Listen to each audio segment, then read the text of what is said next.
Hello, my name is Apurva. I'm from India. Hi everyone, I'm Lydia and I'm from Hong Kong. Hello, my name is Benedict. I'm originally from Germany. Hello, my name is Evan Zhao. I come from Beijing, China. Hi, my name is Joseph Maxvivid II, and I am from Haiti. My name is Partha Chakraborty. I'm from India. My name is Tanushree Ghosh. I'm from India. My name is Quentin, and I'm from Taiwan. When you have to study and learn other stuff in a language that is not yours. When I first got to the U.S., it was really stressful as I could talk to the people here, but I couldn't fully illustrate what I want to say all the time. Because of limitations in vocabulary, limitations in idioms, I didn't understand what they were saying. American students, they are more involved in class. They are just raise their hands up or just say the answer loudly. But I kind of want to hide myself. I'm kind of shy. I don't want anybody see me during the class, but sometimes they will force you, to answer the questions. The idioms and similes and sort of the language quirks. So not just the accent. It was really frustrating for the first couple years being here. Thanks for the SSN letter, but can you tell me where the Social Security Administration is located? Yeah. So the address closest to the Social Security office is on this handout. Just go to the address on that handout. Thanks, but could you please give me more detailed directions? Okay. Go out of the building, take a right. Go to the transportation hub, wait for the tech trolley. The tech trolley is going to take you to the Midtown MARTA station. Do you have a breeze card? You're going to need a breeze card to get on the MARTA. It's $2.50 a ride if you do have a breeze card. It's $3.50 a ride if you don't have a breeze card. Take MARTA south towards the airport, but don't go to the airport. Go to the Civic Center station. Get off at the Civic Center station, but get off on West Peachtree Street. Don't get off on Spring Street. On West Peachtree Street, you're going to walk south for 2 blocks to 4801 West Peachtree Street. Got it? So after I leave the building, what do I do? After you leave the building, you're going to have to go and get on the tech trolley. The tech trolley is going to take you to the MARTA. Back when I first came, people spoke pretty fast and I couldn't fully understand them. A lot of times I'd require the teachers or students, friends to slow down to be able to understand. And a significant transition back down to Atlanta, to the south as well, is that some people have really heavy southern accent, and it was also really hard to understand. But when I came to the South, my accent had changed a little bit, so people would speak faster and then assume that I was American or whatever. And sometimes I wouldn't quickly catch what they were trying to say, especially the southern accent is a little bit different. So sometimes I wouldn't understand what they were trying to say and have to ask them to slow down and repeat themselves. I would say explaining or correct pronunciation of my name would be more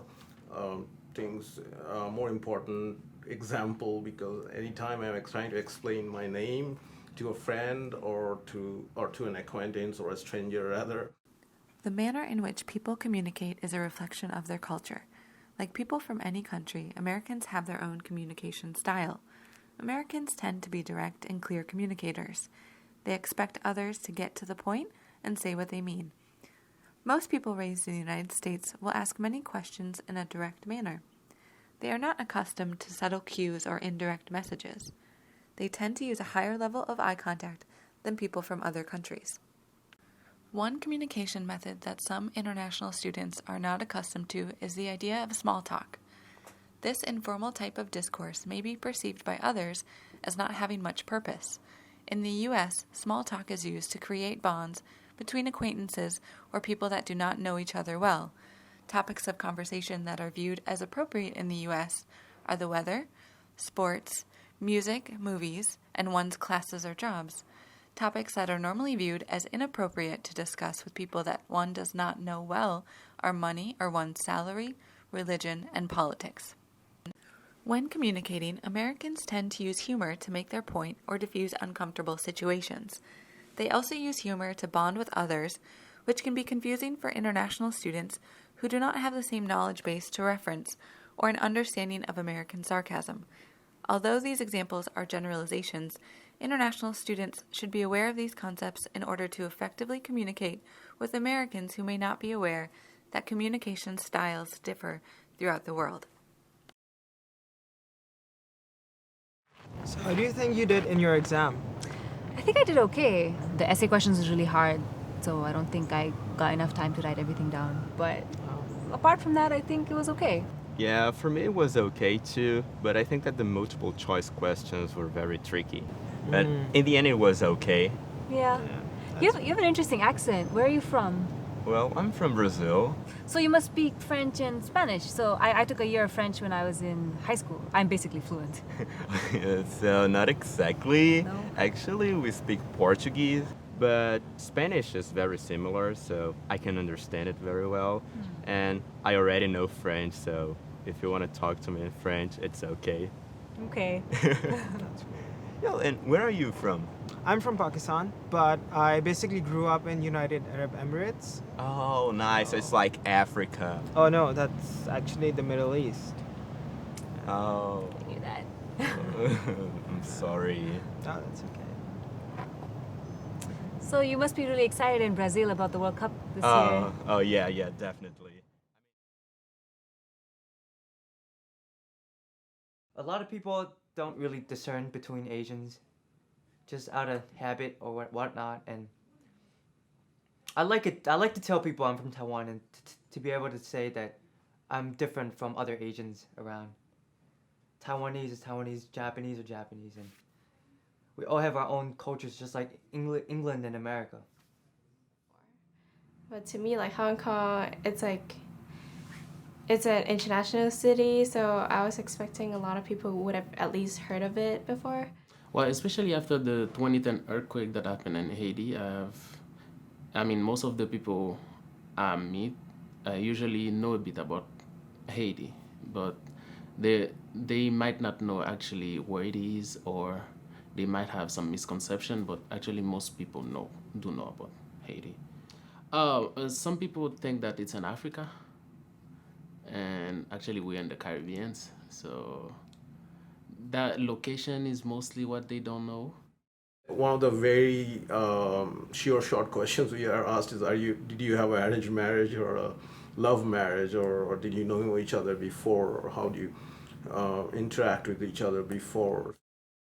During their time in the U.S., it is common for international students to become confused or maybe even frustrated by Americans who lack an understanding of their foreign culture. When encountering people who are not aware of their culture, it is recommended that international students use these opportunities to share their culture and teach others about their country. Americans tend to be genuinely interested in learning more about the world, but may not have had the opportunity to travel abroad to learn firsthand. International students should use these opportunities to not only educate others, but also learn more about American culture.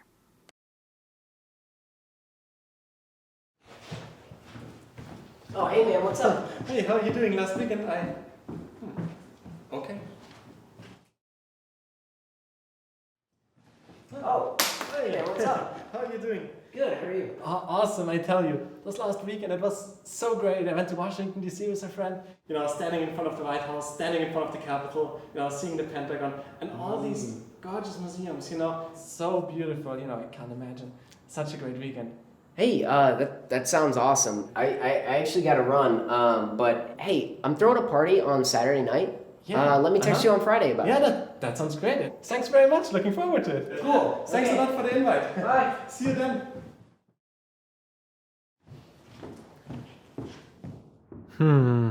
I wonder why he didn't text me. Here, wherever you go, people say, hi, how are you? It's not required that you know that person. So I think this is a very good thing. So I think the term American is very hard to define because there's all kinds of Americans. When I first got into school at Purdue, I think I gravitated towards an Indian group of friends. They were a mix between straight from India, straight from other countries, and then actually American citizens. But they were all sort of Indian origin. That's where I felt most comfortable. My advice to international students would be to not do that, to try and break away from that clan where you will feel comfortable and actually explore other different cultures, other different personality types, and other groups of people that you may not always be comfortable with, but you can learn so much from. I always tried to keep in contact with American friends of mine, not like in this international circle of students that tend to form, but I always try to hang out with my American friends and that helped me a lot. Always mix with different people, because if you rely on a particular community, it is difficult, because you don't know when you need help or when you want to share your happiness. They might be in a different place, and so if you have local friends, so you can always share your sorrows and happiness with them. At first, I was nervous, but I realized that once you start like small talks with them, like for example, change your name and major and the movies or the music you like, they will start talking to you. And my advice to internet students will be don't be shy, just start talking. They're friendly, they're nice. While in the U.S., some international students may find it difficult to make meaningful relationships with Americans or are disappointed with the friends they have made. This is mostly due to the fact that there is a cultural element to building connections. The United States has a culture of mobility. Unlike people in many other countries, Americans tend to move around. Students tend to enroll in colleges in other cities or states, and some employers require their employees to take positions on the other side of the country. It is very common for Americans to live hundreds, if not thousands of miles or kilometers away from their families. For this reason, Americans tend to develop friendly yet casual friendships. They have many acquaintances, but far fewer close friends. Many Americans are open to meeting new people, but they do not always pursue friendships. Due to this custom, international students may perceive interactions with Americans as superficial. During your time in the U.S., you will commonly hear people use the expression, "let's do lunch," but it does not necessarily mean that they intend to set a date right away. In addition, it is common for Americans to say, "What's up?" or "Hi, how are you?" while passing by an acquaintance or even a close friend, but do not necessarily stop to get an answer. Although it may be challenging to make friends with Americans at first due to these cultural differences, it is a very important part of your educational and social experience here at Georgia Tech. There are over 50 cultural diversity-based student organizations at Georgia Tech, and it is encouraged that new students get involved in an organization they identify with. However, it is also encouraged that international students join interest-based groups, form study groups, or get involved in the community to build relationships with others outside their culture. Studies have shown that international students who are more engaged in their university are more likely to have academic success. And the biochem quiz was horrible. Terrible. Yeah. So hard. Yeah. So. See everyone tonight at 8 p.m. in the study room? Okay, Yeah. sounds good. All right, great. Sounds great. All right, well, it's 8 o'clock. You guys want to get started? You want to give Raj a call and see where he's at? Yeah, let me ring him real quick.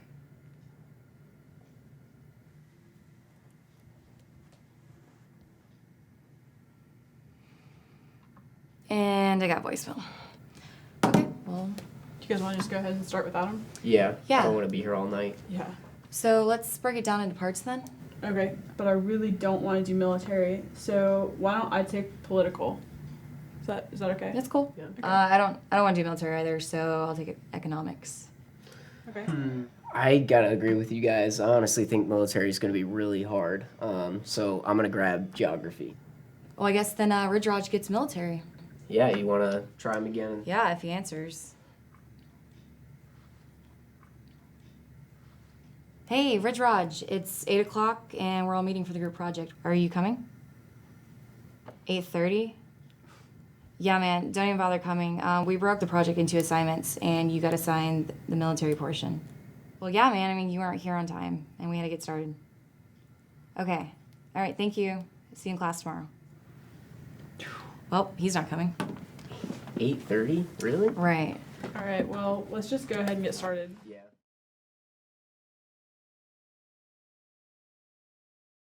I've noticed that punctuality is very important in the United States, and so I used to stress myself out a lot about trying to be somewhere on time. I think the first few months I was here, because I'd be like, oh my god, everyone's going to think I'm that person if I come late. But eventually that just became something that I started doing naturally, and I think that's actually been a good thing because it's important to be punctual and it shows respect for your time and for the other person's time. Well, actually, this one was like very, very different because when I was in Haiti, if they would tell me that I should be there in an event at 8 a.m., I would start to prepare myself at 8 a.m. But here, it's definitely different because you actually have to be at 8 a.m. So people would need to learn that. I mean, obviously, in informal settings, people can be late more often, but then generally everyone wants everyone to be on time. Yeah. And early is not always better. It's just on time. Well, in class, if you are 5 minutes late, you already lose the topic. You might never pick it up until like even at the end, you might need to reread the stuff in the book. Even if it is just 5 minutes, so you actually need to be on time here. One's culture also impacts how someone views the concept of time. In the U.S., time is considered to be limited and valuable. Because time is considered to be scarce, many Americans will plan out each day to ensure the maximum productivity, allocating each minute to a particular task or activity. Examples of the value of time include the use of class syllabi that are distributed to students at the beginning of the semester, or the use of strict agendas during business meetings. Both have a sequential approach with deadlines to ensure that tasks are completed on time. Since time is viewed as a limited resource, Americans see being on time as a sign of respect. It can be considered to be disrespectful to be even 5 or 10 minutes late. For this reason, international students should be sure to try their best to keep to project deadlines and to be on time for class and appointments. It is even considered to be rude if someone is late to meet up with friends for dinner or even a casual party.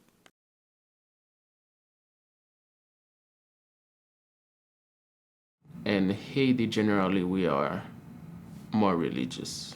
I mean, it doesn't matter the religion, but most people believe and God. You won't find atheists that much. For most of the young people I've met, religion is not the predominant thing. While in Haiti, it's a bit different. Most people like go to church on Sundays or Saturdays. Well, in India, we get vacations for almost all major holidays for all major religions. In America, it's sort of, I think it's not really a mix. It's mainly just federal holidays, and then religion is separated from that a little bit. So many different religions live together on such a close space. Usually they get along very well. Nobody is trying to convert somebody else to his religion, you know. They're just living their religion and are content with it, and are fine with other people having other religions. That was really amazing, yeah. Because we just usually don't have this religious diversity in Germany.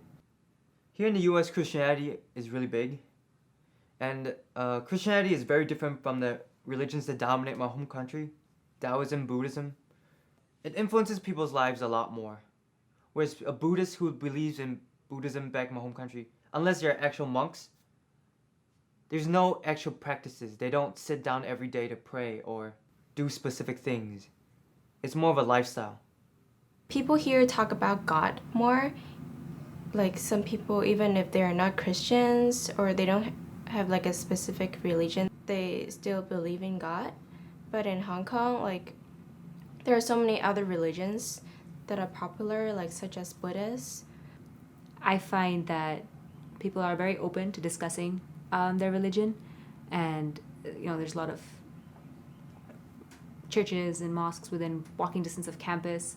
I've actually attended a few services just out of curiosity, and I think that's really great that people are open to letting you in and experiencing something with you as well. However, I don't think it's like something you start a conversation with. It's something you have in conversation after you know the person. So it's been a nice broad experience, and I think there's definitely a lot of freedom in your religious choices, and that was nice. Depending on the country of comparison, the United States may be viewed as either a very religious or a secular society. Compared to other Western countries, the U.S. is considered to be a very religious country, with the majority of Americans being Christian. However, in the U.S., there is a separation of church and state, which may differ from other religious countries. Although Christians are in the majority, Americans practice a wide range of religions, while others do not associate with any faith. The religious landscape in the U.S. is very interesting. However, Americans view religion as a very personal choice, and for this reason, most Americans are not open to discussing the topic with people they do not know well. However, there are a wide range of opportunities for students, both on and off campus, to connect with others of the same faith and learn about religions from around the world.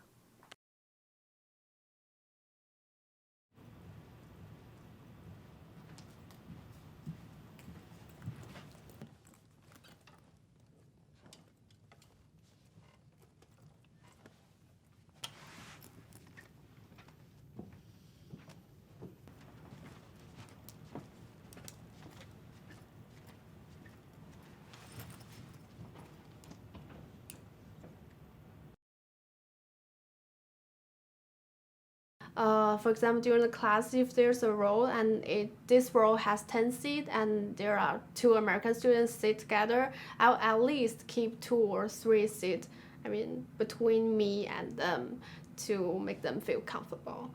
Also, in a kind of like elevator or something or lift, I will keep some space between me and them to make both of us, comfortable. But in China, we have huge populations. So once you are in a metro or a subway, the car will be very crowded. So people will just next to you, very close. Yeah, definitely. I see that there is a definite respect that you have for another person's personal space here, and it's a little more talked about. It's a little more aware. People are more aware of that. I would definitely not stand too close. I'm not sure how to define awkwardly close, but I guess a foot is too close. So be arm's distance away, I think, is comfortable, simply because you don't know how that other person is reacting to what may be comfortable for you. So I think it's better to err on the safer side. People here would give each other hugs, even if they don't know that person very well. That's just a friendly thing to do. But in Hong Kong, we would never do that unless it's someone you're really close with. I think they value their personal space a lot. And especially if you're talking with a girl, you might not want to lean forward too much. It's they get a bit creeped out. So you might want to, keep a safe distance. I think personal space in India is very different to personal space in UAE. It's very different to personal space in America. With my Indian cousins and Indian friends, I'm more comfortable going up, giving them a hug. In UAE, we sort of shake hands, or we do the complete opposite and touch cheeks and kiss a little. And that's just how the greeting is with people of your own gender. So coming here, it's different because it's sort of a mix between the two.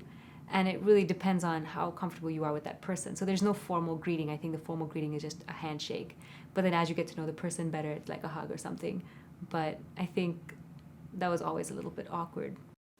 What is viewed as the appropriate distance between individuals varies from one culture to another.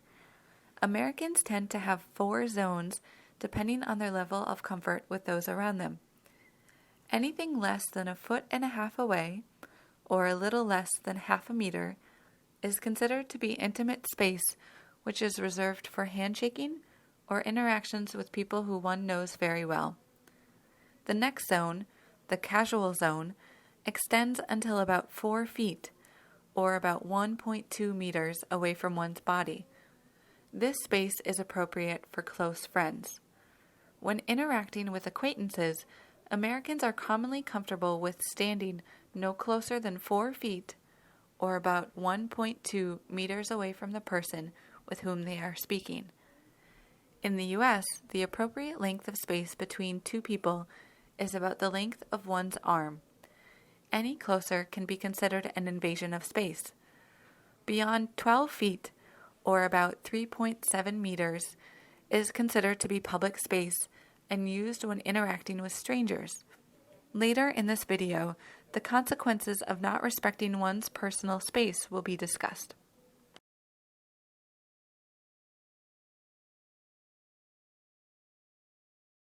College-age students in America are a lot more outgoing and a lot more attentive, try to find partners, try to have fun. Whereas in Asia, people are still more conservative. I don't think it's that different. I mean, in every culture, you'll always find people that are a little bit more conservative than others that are a bit liberal, more liberal. I think it's the same thing. I mean, on the perspective of American girls or Haitian girls, I think.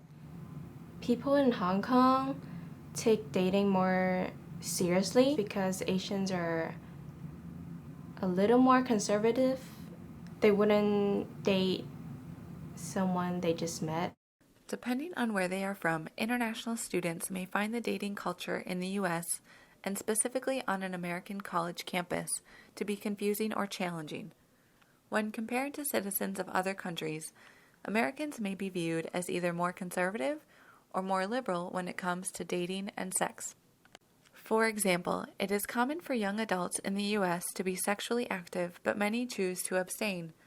Some young adults are inclined to casually date several people prior to engaging in a committed, more serious relationship, while others marry their high school sweetheart. Interracial relationships and same-sex couples are also common, but the level of acceptance varies depending on where the couple lives. International students should evaluate their own cultural and possibly religious beliefs prior to dating in the U.S. to ensure that they are staying true to themselves and not changing their behavior to fit in with the perceived norm. It is also important that international students are aware of sexual conduct that is considered to be inappropriate and potentially against Georgia Tech policy and/or U.S. laws.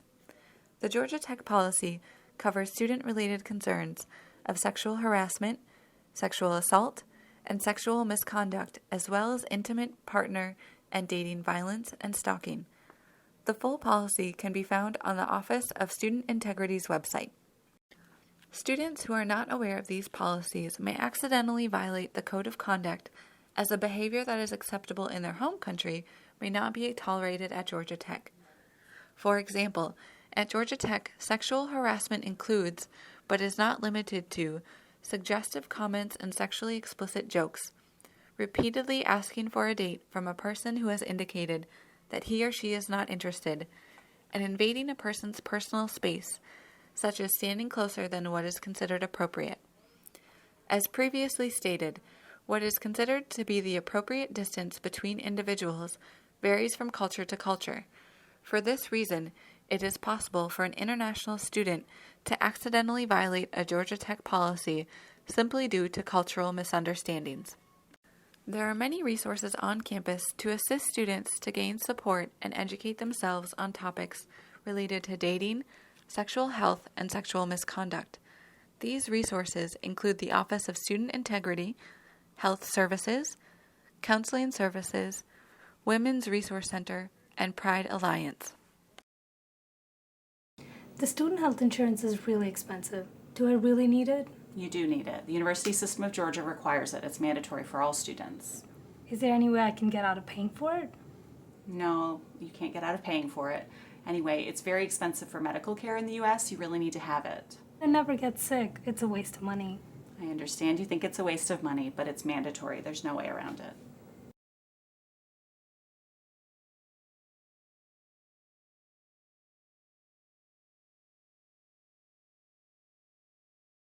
Well, in my home country, like for tuition and stuff like that, you might be able to negotiate a little bit further the deadline and straight the deadline a little bit. But here, I mean, your classes just get dropped. I've always tried to respect the deadline because if you don't pay on time, your classes get dropped. I mean, you lose your F1, your foreign status, your visa. I can see that if I had an administrative issue in India or UAE, we would try to go through the back door and see if there was any way we knew someone who knows someone who could help us out. And obviously, you know, I don't want to talk about it, but there's other ways to get things done. Here, I guess, we don't know anyone who knows anyone because most of us are the first generation here. So I think the easiest way would be to find like a mentor or someone who can help you figure out what the actual laws are. So for me, that was a senior international student in my lab, and he helped me figure out like insurance, things like this. And I think that's what a lot of people try to do. They contact seniors here before they come so that they understand what those policies could be and how they could find alternatives. In terms of actually directly interacting with the administrator, I don't know what I would say. I would understand that that's a policy and that can't be changed, so I don't think I would try to convince them. If it really is policy, and there's nothing I can do about it, then it is policy, and I'll definitely accept it. The U.S. operates under a system of laws that provide both rights and responsibilities for individuals, including international students. These rules can be at the federal, state, city, or institutional level. For example, while studying in the U.S., international students are required to maintain their F or J status as decided by federal regulations. They are also required to follow the policies of the institution in which they are enrolled. For example, policies regarding health insurance requirements. Not knowing a law or policy is not a defense in the U.S. In addition, in the U.S., no means no. Whether it is a police officer or a Georgia Tech administrator, when an American says no, they mean it. No does not mean maybe, ask me again later, or let's bargain. In cases like these, persistence is not considered to be a redeeming quality. A few laws that international students should be aware of are the laws pertaining to driving in the U.S. and legal contracts. Although the rules of the road are relatively standardized in the U.S., each state has the ability to adjust these laws to meet the needs of their particular state. In addition, legal contracts associated with renting an apartment, buying a cell phone plan, or buying a car are binding agreements. It is very difficult to make changes to a contract once it is signed by all parties involved. Also note, the U.S. has strict laws in regards to the use of alcohol and other drugs. The legal drinking age in the U.S. is 21 years old, and possession of an illegal substance can result in criminal action. Lastly, physical or sexual assault is not tolerated in the U.S. and are criminal offenses. While on Georgia Tech's campus, all students are required to comply with laws as well as Georgia Tech policy. Starting October 1st, 2014, Georgia Tech is a tobacco and smoke-free campus.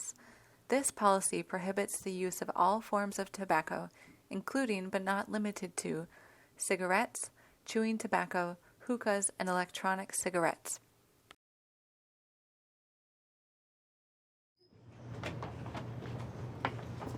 Man, I'm so glad we're done with that project. Me too. I was talking to some people in our class who have the flu, and they're so sick they haven't done any work on the project. Wow. Are you serious? Yeah. Oh man, hand sanitizer. Yes, please. Thanks. All the flu going around. I'm not trying to get sick. Hey man, do you want some? No, I'm good. You sure? There's germs everywhere, especially all over the door handles. Yeah, I'm good. All right.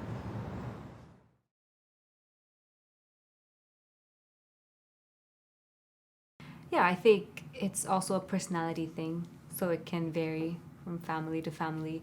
My parents always asked me to, be really neat and well presented, and I think that translated well over here. I find girls use a lot of makeup on like an everyday basis. For me, that was like a special occasion thing.